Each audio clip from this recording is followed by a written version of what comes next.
Perfect.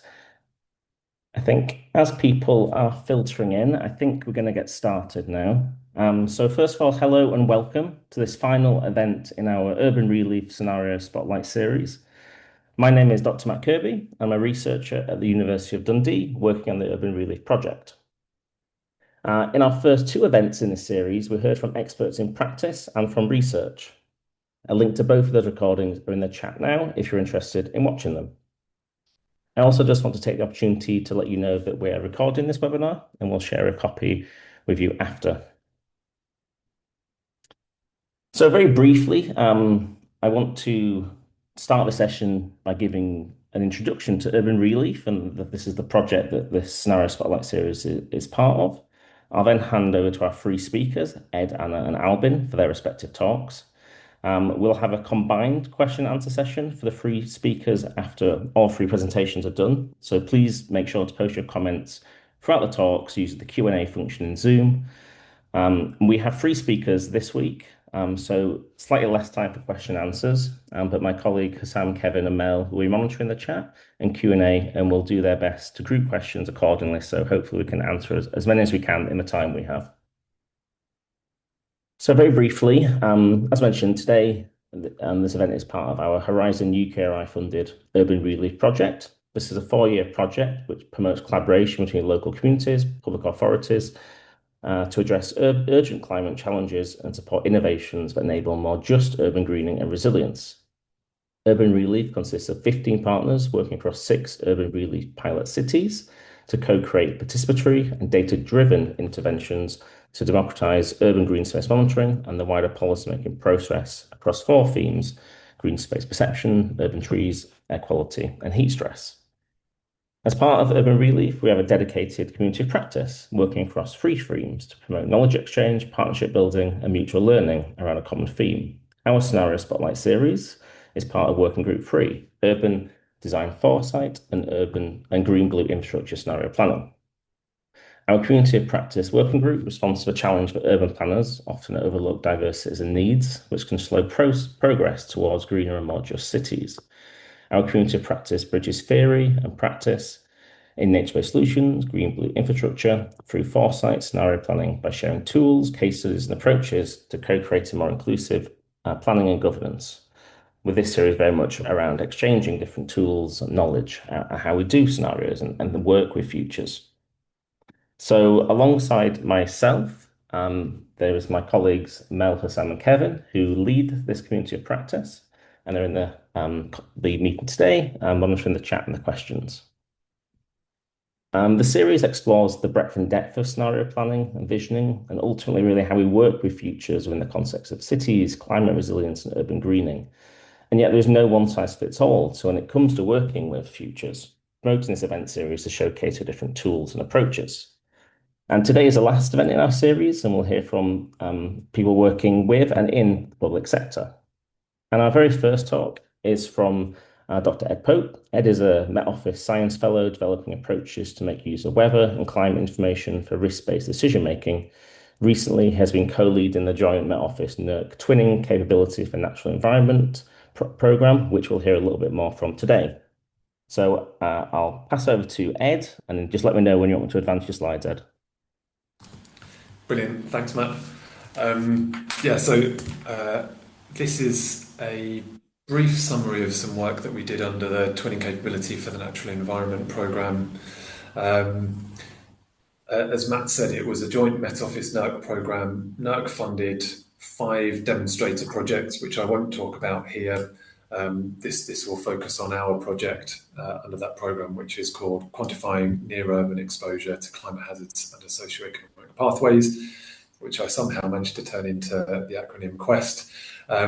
But the idea behind it is that we're trying to develop capability to understand and explore multi-objective land use decisions specifically focused on how we can achieve net zero and also improve climate resilience, and also specifically focusing on green belts. So next slide, please, Matt. So the programme overall was aiming to explore how we can develop our digital twinning capabilities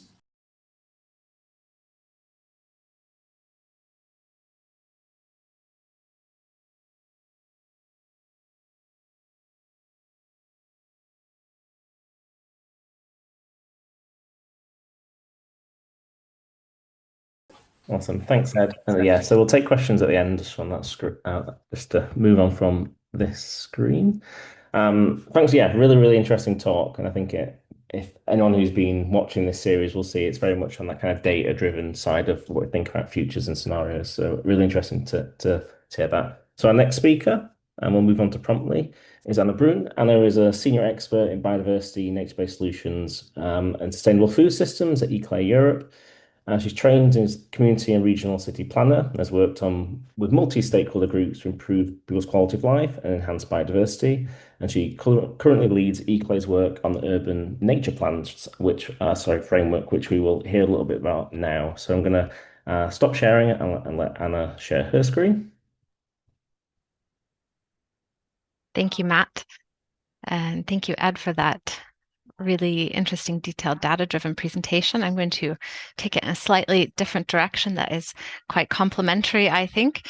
Do you see my screen just as a Yes. check? Great. Technology is with us. So my name is Anna Bruen. As Matt said, I work with ICLEI Europe, and I take the next few minutes to describe the Urban Nature Plans framework and the Urban Nature Plans Plus element of it. So one thing, just to start us off with, if you imagine a city where birdsong is as common as car horns, where trees are cooling the streets, and every resident lives near nature. So that's a scenario that's motivating this work in the cities that we're working with and in the UNP Plus project. And in order to realize and move towards that vision, of course, we need to think about the different possible futures and future scenarios, their challenges, their opportunities, think about what risks might come and try to do some planning with and for those different realities that could come to meet. So as cities are facing intensifying climate risks and social inequities, we're looking at how can nature become a central part of the solution. So in the next few minutes, I'd like to attempt to answer this question of what is an urban nature plan? It is being developed. Why are they relevant, urban nature plans? And how can they help cities co-create inclusive nature-based futures?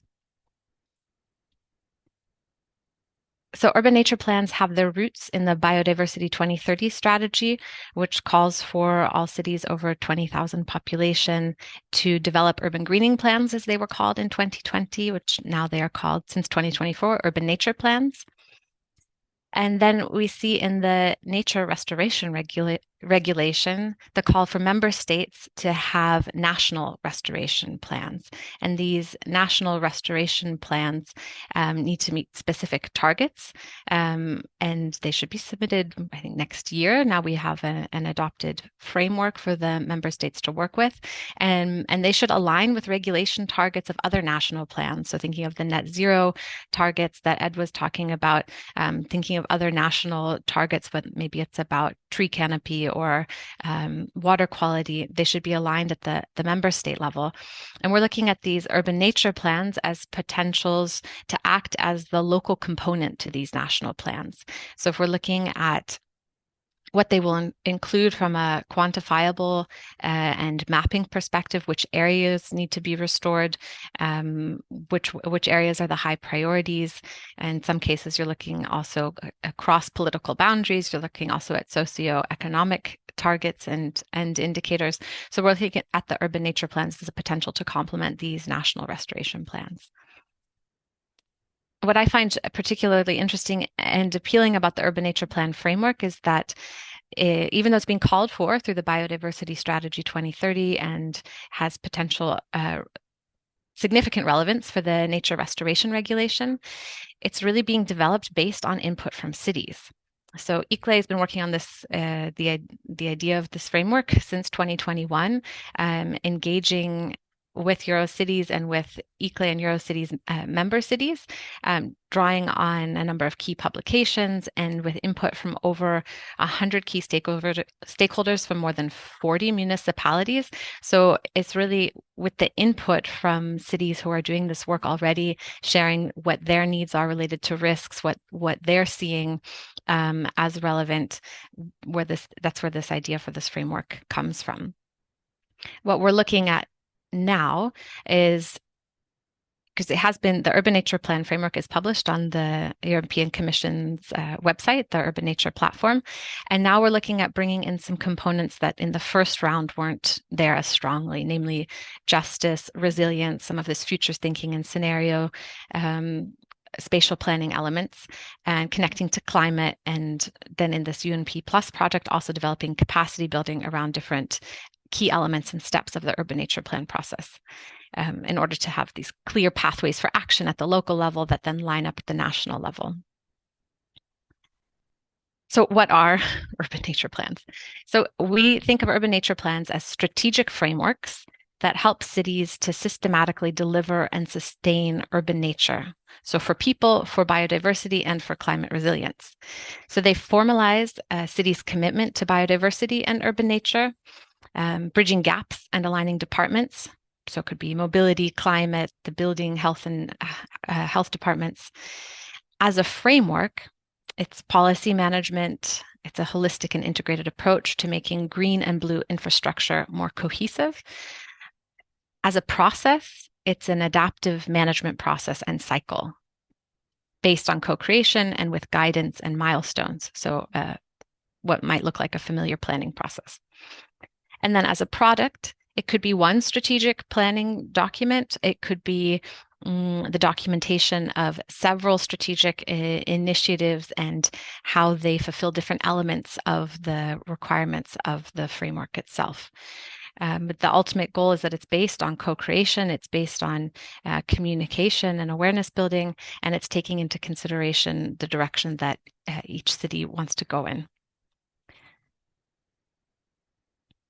So if you have all key elements, which there are, I think, 7 at the moment, if you have all the key elements and aspects of this 10-step process in place, then a city meets the requirements to have an urban nature plan. But so just as I was describing, it's not necessarily one plan that sits on a shelf that you have to refer to, but rather it's an iterative and adaptive way to work on urban nature. So as reality changes and you can and scenarios, as realities change in the urban space and environment and different priorities emerge, you might be focusing on one part of this process or one of these key elements more than another. So it might be a city wants to update and make their vision more ambitious. It might be, some baseline inventories are really outdated. We have new data available. We have this great new service tool that Dr. Pope's been developing that we can get some more real-time data on, and we can update our action plan based on that. So the idea is that it's based on emerging information and can change with the realities of the cities. So I want to take just a minute or two to look at what I thought might be interesting to this audience, just to look at this step 3, which is establishing a co-creation process, and this step 4, which is developing the long-term vision and goals. As I said, a city could start by step 1 and go through steps 1 through 10, and then you have an urban nature plan in place. It could be that your city's working on this, a city's worked on this for a very long time. They have every component, each step has been ticked off because they work on a green infrastructure strategy. They have nature embedded into their climate adaptation strategy, in which case then these become entry points. These and the key elements become entry points for further work, for deeper work, for broader work, taking advantage of emerging science research and tools. So I thought I just wanted to share a few resources related to co-creation and visioning. The UNP Plus project will be developing a capacity building program and is in the process of this. The first one is next week on reflexive monitoring, but there will also be more opportunities to engage around co-creation and visioning. And I wanted to share these 3 tools. One of them is it's still considered a draft, but again has been published on the European Commission's Urban Nature platform. It's the draft guidance for developing an urban nature plan. So it goes through each of these steps, along with milestones and what actions you need to take to have fulfilled each of the steps. And there's also a draft toolkit providing additional resources that has not yet been published, but is forthcoming. Then we have this guidelines for co-creation and co-governance of nature-based solutions. Even though the entry point is nature-based solutions, some of the principles and information there is also broader and about urban nature and urban greening. And this is based on insights from many different Horizon Europe funded projects. So it's a curation and a gathering of the learnings and the best practices from research that has been going on in the last several years. So it's also a great resource for further information. Then we have, as I mentioned, this reflexive monitoring is a core component right now of the Urban Nature Plans Plus project in terms of monitoring and monitoring the co-creation process, as well as monitoring the activities happening in the cities where we're working. We do have more information next week, but this is a handbook that can also become of use. I'm happy to share these slides, of course, afterwards and through Matt with everybody, with the links.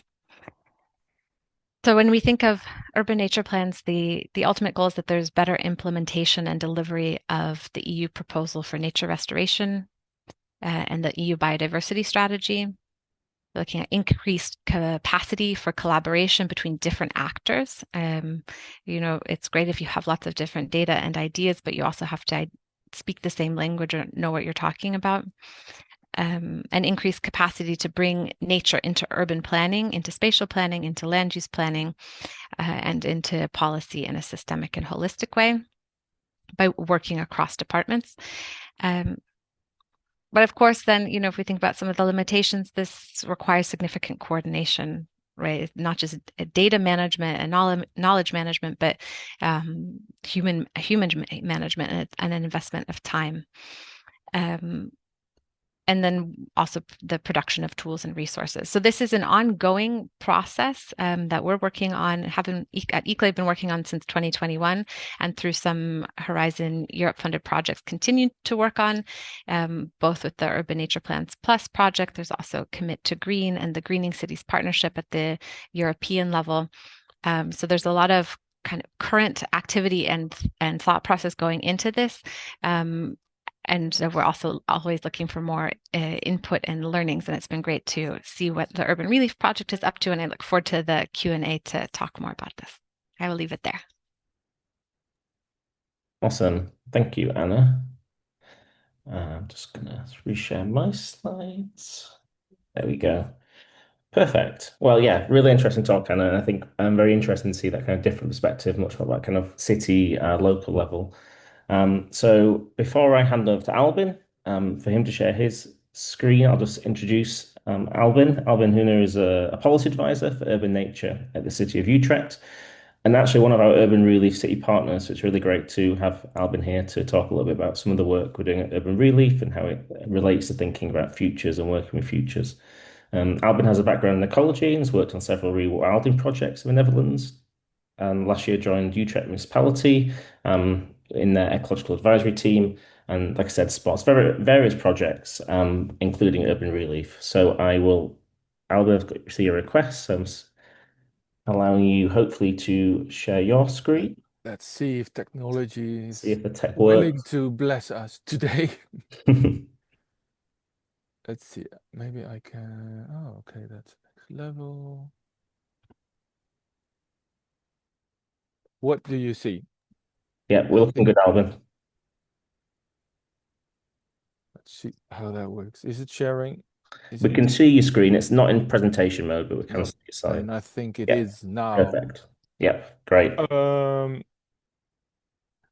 What if citizens had the power to redesign their cities? That's a sort of the main mantra for Urban ReLeaf around a couple of environmental topics.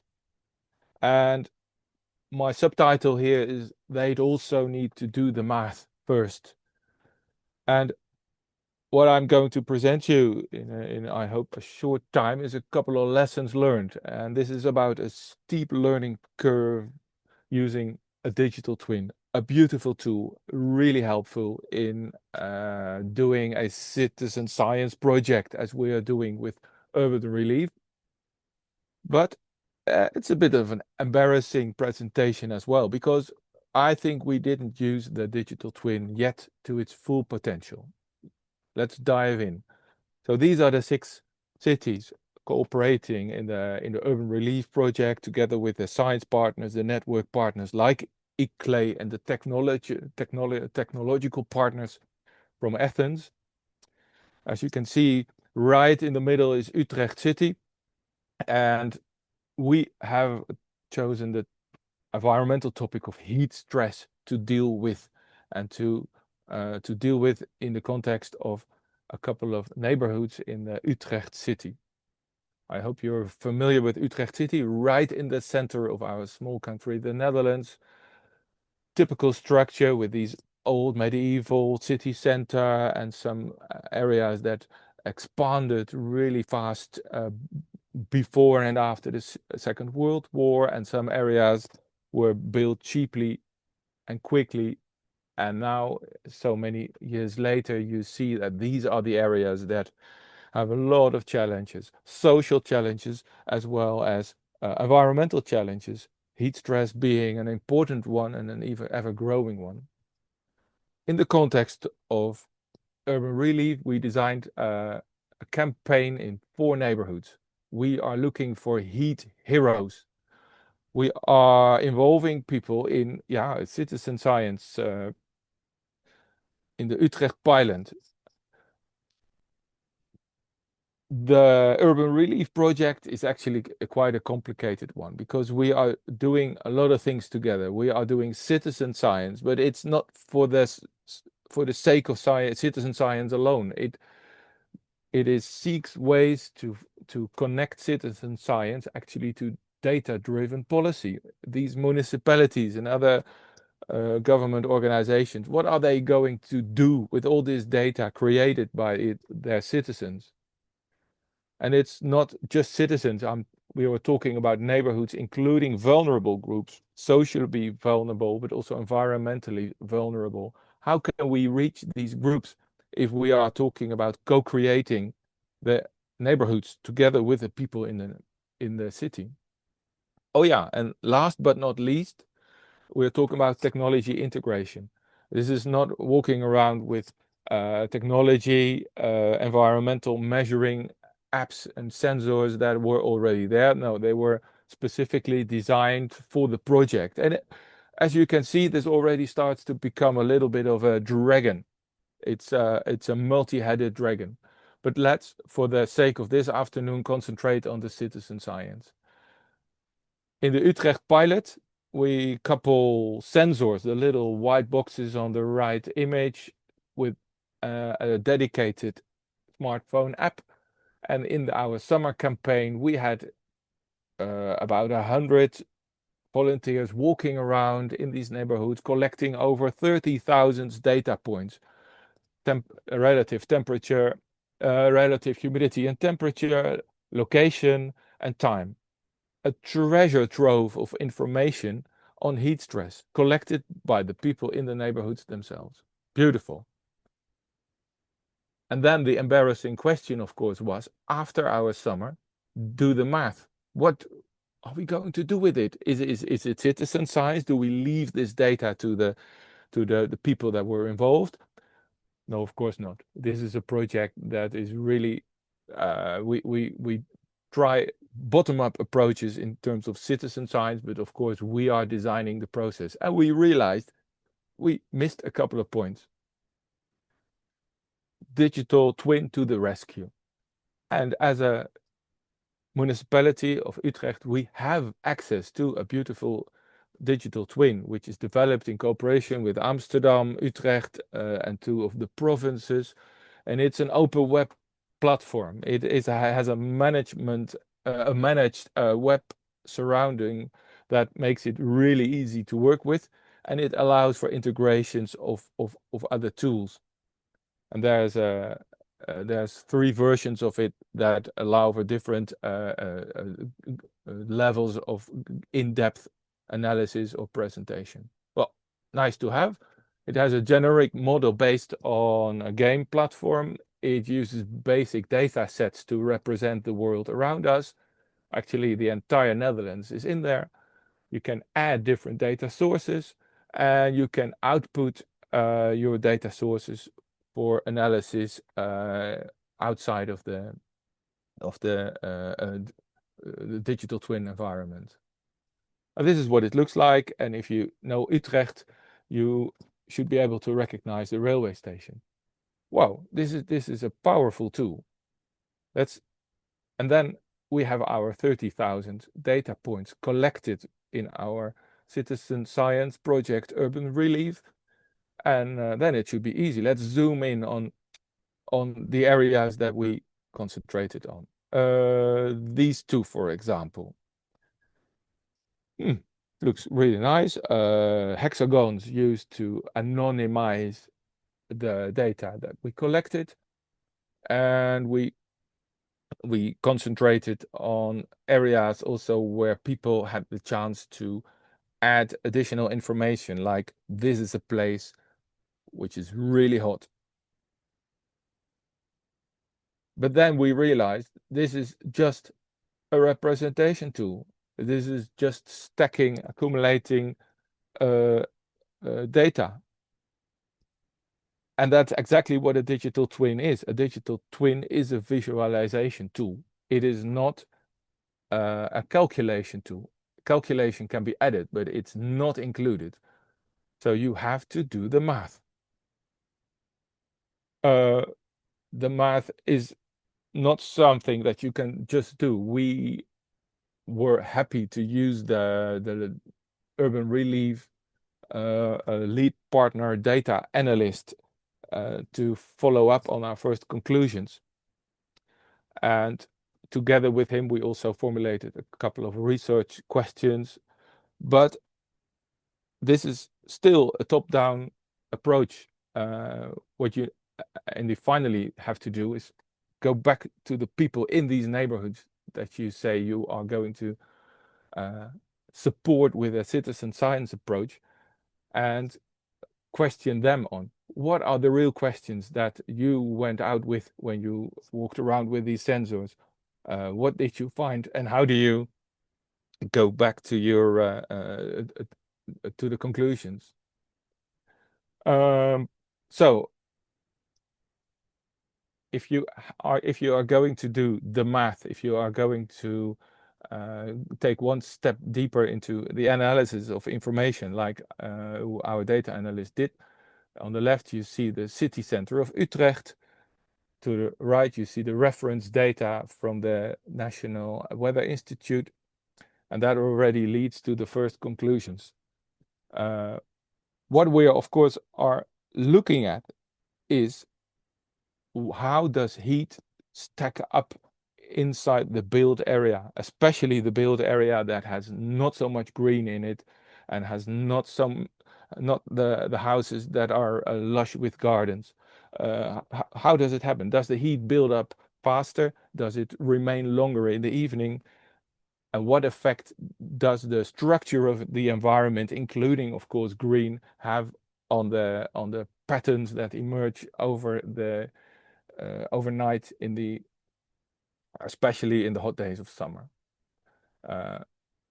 What we find out is that this takes a lot of work. The project data analyst had to clean out, I think 2/3 of the data were already cleaned out because of geographical errors, of time errors, of temperature measurement errors.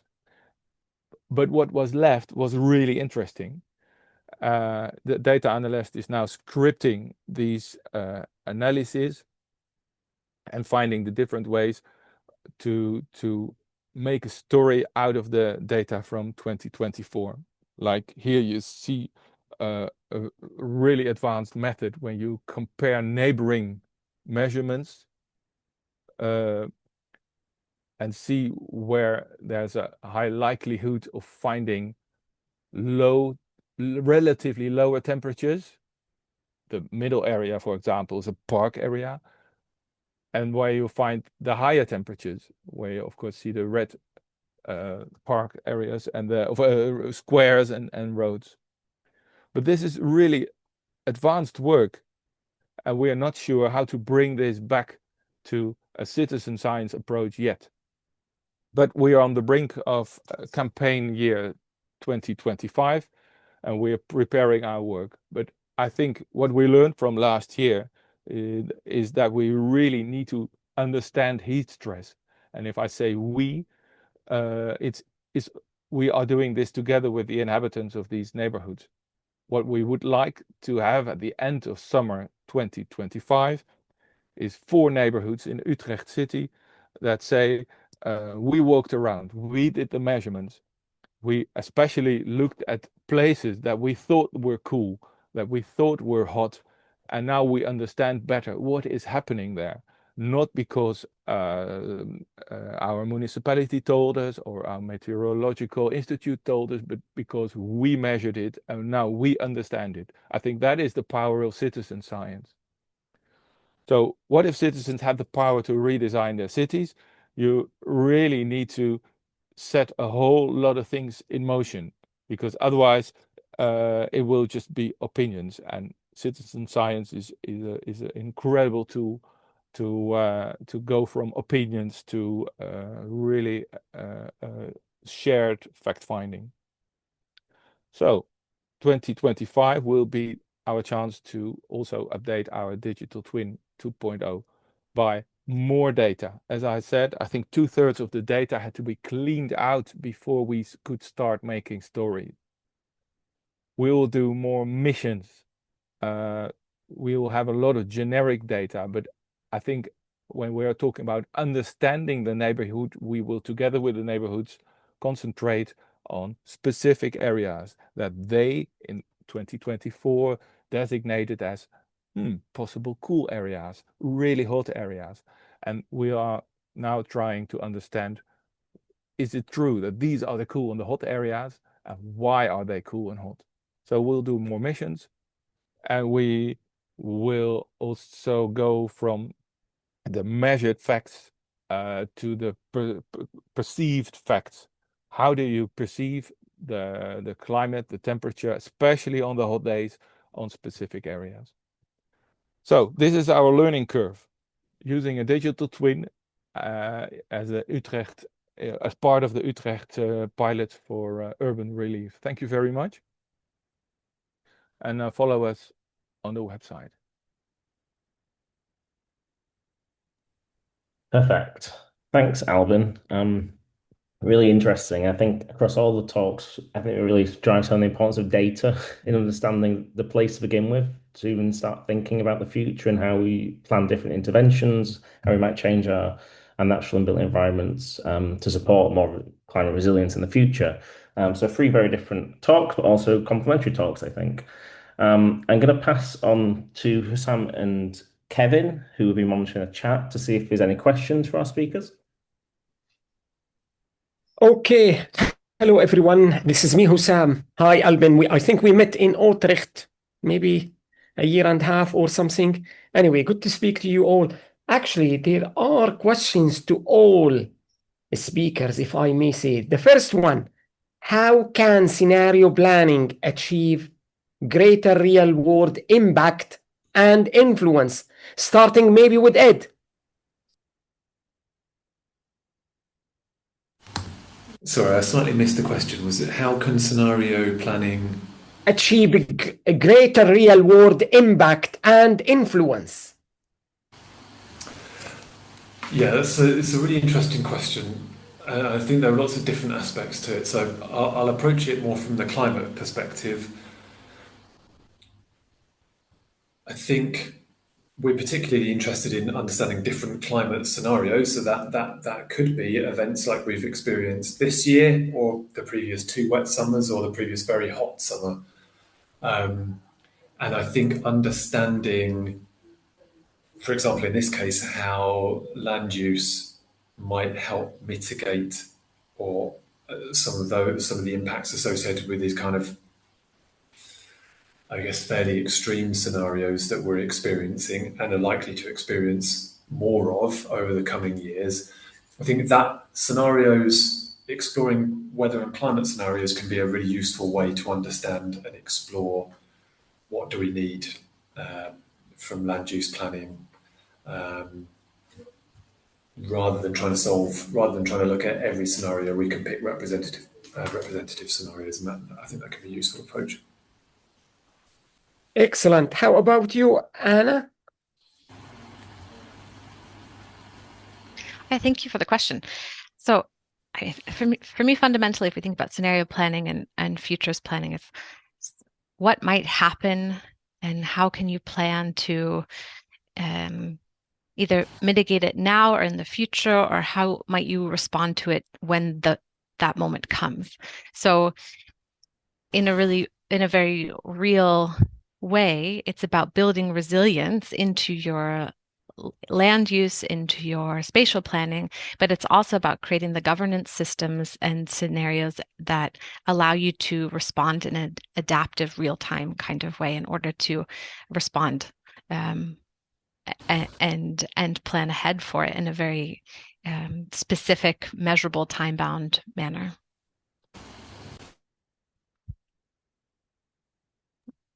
Excellent. And Albin, if I may say?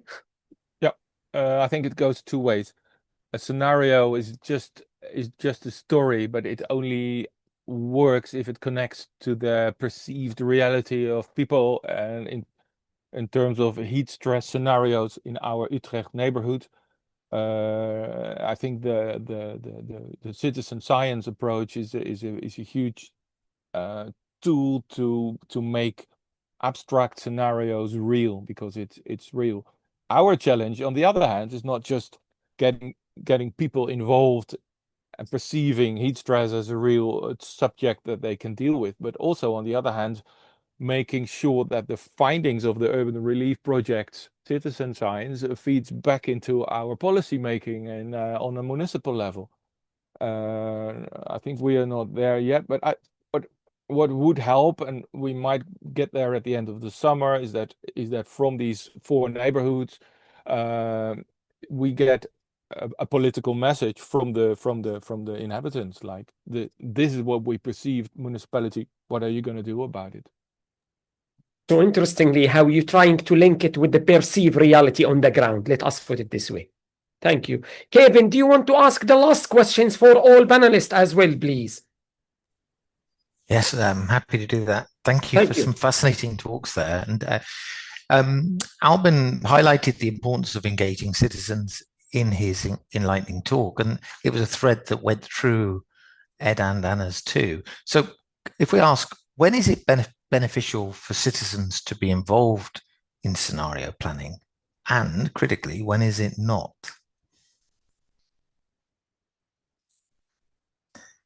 Who would like to take that one first? We'll go to Ed first, because I think yours is a very data-driven approach, and it'd be interesting if you've considered how just citizens and people might fit into that very complex approach.